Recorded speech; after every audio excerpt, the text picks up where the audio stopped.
വാണിജ്യ ആവശ്യത്തിനുള്ള പാചകവാതക സിലിണ്ടറുകളുടെ വില വീണ്ടും വർദ്ധിപ്പിച്ച കേന്ദ്രം 6 രൂപയാണ് വർദ്ധിപ്പിച്ചത്. കൊച്ചിയിൽ 19 കിലോഗ്രാം സിലിണ്ടറിന് 1812 രൂപയായി.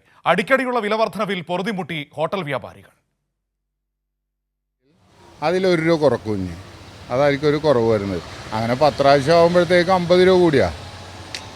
അങ്ങനെയാണ് ഈ 1800 സംതിങ് രൂപയിൽ വന്ന് നിൽക്കുന്നത്. ഇപ്പോൾ തെരഞ്ഞെടുപ്പ് ഇലക്ഷനും കാര്യങ്ങളൊക്കെ വരുമ്പോഴത്തേക്ക് ഒരു 100 രൂപ 150 രൂപ ഒക്കെ കുറച്ച് കാണിക്കുന്നുണ്ട്. പക്ഷേ അത് കഴിയുമ്പോഴത്തേക്ക് 250 രൂപ വർധനയുണ്ട്. ഹോട്ടലുകൾ, റെസ്റ്റോറന്റുകൾ, മറ്റ് ബിസിനസ്സുകൾ തുടങ്ങിയ മേഖലയിൽ വാണിജ്യ ആവശ്യങ്ങൾക്ക് ഉപയോഗിക്കുന്ന ഗ്യാസ് സിലിണ്ടറുകൾക്കാണ് കേന്ദ്രം വില വർദ്ധിപ്പിച്ചത്. ഓഗസ്റ്റ് മുതൽ ഡിസംബർ വരെയുള്ള 5 മാസത്തിനിടെ വാണിജ്യ ഗ്യാസ് സിലിണ്ടറിന് തുടർച്ചയായി കേന്ദ്രം വില കൂട്ടുകയാണ്.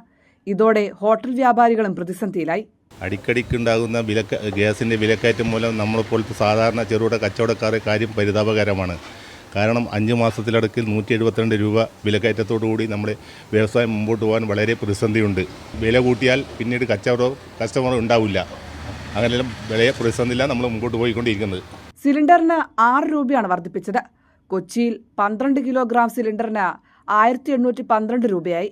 ഫെബ്രുവരി 1 ഇത് 1806 രൂപയായിരുന്നു. തിരുവനന്തപുരത്ത് 1833 രൂപയും കോഴിക്കോട് 1844 രൂപയുമാണ്. ഫെബ്രുവരി 1 6 രൂപ കുറച്ചിരുന്നു. എന്നാൽ 5 തവണയായി 172 രൂപയാണ് കേന്ദ്രം ഇതുവരെ വർദ്ധിപ്പിച്ചത്. നിരക്ക് വർധന റെസ്റ്റോറന്റുകൾ, ഹോട്ടലുകൾ തുടങ്ങിയ ബിസിനസ്സുകളിൽ ഭക്ഷണത്തിന് വില വർധനയിലേക്ക് നയിക്കും. ഇത് സാധാരണക്കാർക്ക് ഇരുട്ടടിയുമാകും. കൈരളി ന്യൂസ്, കൊച്ചി.